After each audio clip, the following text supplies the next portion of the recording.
अस्सलाम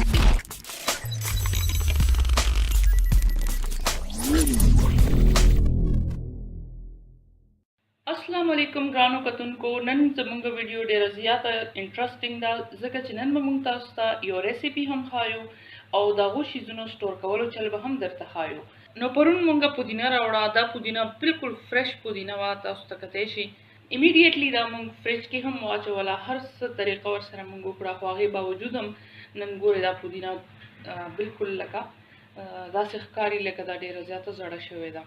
نو دنیا او پودینه خو د هر کور ضرورت دی او موږ ته روزانه د دې ضرورت کېږي، کله چټني کې او کله نورو شیزونو کې. نو پکار دی چې دا موږ کره هر وخت موجوده وي. موږ په خپل ګارډن کې هم دا لګولو ډېر زیات کوشش کوو. نو اوس خو روژې میاشت را روانه ده، پکوړو سره، سپرینګ رول سره، سموسو سره هر څوک چټني غواړي.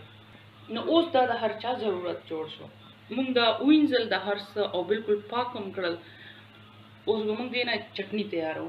نو دا چټني به موږ فریز کو. چټني جوړولو دپاره چې کوم شیزونه موږ له پکار دي: دنیا، تازه دنیا، پودینې پاڼې او شنه مرچکي. ستاسو خوښه ده چې تاسو څومره اچوئ. دې کې داسې څه خاص مقدار دغه نشته چې کم یا زیات، چې څومره تاسو سره موجود وي بس هغې نه چټني جوړه کړئ. ادرک به استعمالو، اوږه به استعمالو پکې، او پیاز، یو ورکوټې پیاز ما کټ کړی دی. نیمبو رس، دا 2-3 نیمبوانو رس دی، ستاسو خوښه چې څومره اچوئ.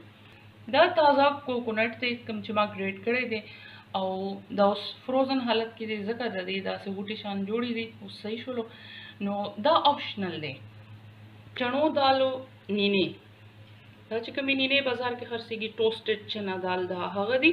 نو دا دواړه شیزونه ساوث انډین خپل چټني کې اچوئ. دې سره د چټني کنسسټنسي ډېره زیاته ښکلې وي او ذایقه یې هم ډېره زیاته مزېداره وي. دا آپشنل دی، خو که تاسو دا واچوئ دې سره به ستاسو چټني ډېره زیاته سپیشل جوړه شي.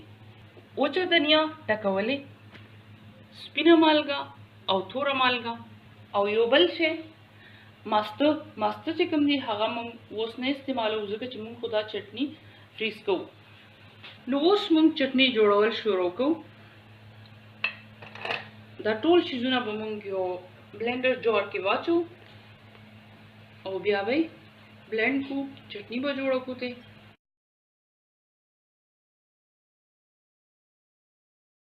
دنیا نه موږ سخت دغه لرې کړي دي، دا چې کوم نرم دي نو هغه حصې دې پورې دي. او نیمبو رس هم دې کې ما واچولو. نو اوس به موږ دا بند کو او بلینډ به کو. نو چټني موږ بلینډ کړله او دومره مزېداره چټني تیاره شوله چې نو ما سره هغه ټکي نشته چې زه تاسو ته ایکسپلین کړم چې دا چټني څومره خوندوره ده ذایقې لحاظ سره، او د دې چې کوم اروما پھیلاو شوه، د دې کوم خوشبو دلته اوس موږ محسوسوو، نو بس لاجواب دی. نو تاسو هم خامخا په دې طریقه باندې جوړه کړئ. دلته موږ یو آیس کیوبس والا ټرې راواغستله. اوس به موږ دې کې یو ټیبل سپون مدد سره داسې لږه چټني اچو چې څومره لکه ستاسو ضرورت وي هومره کیوبس به تاسو دې نه لږ سات اول راولئ او مستو کې به مکس کړئ.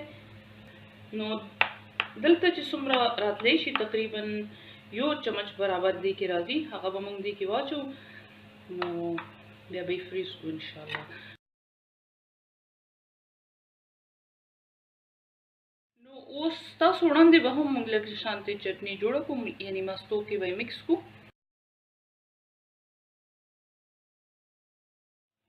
نو چټني زموږ تیاره ده، نټي، منټي او سپایسي ده. بس چې کله تاسو جوړه کړئ نو هله به پته لګي.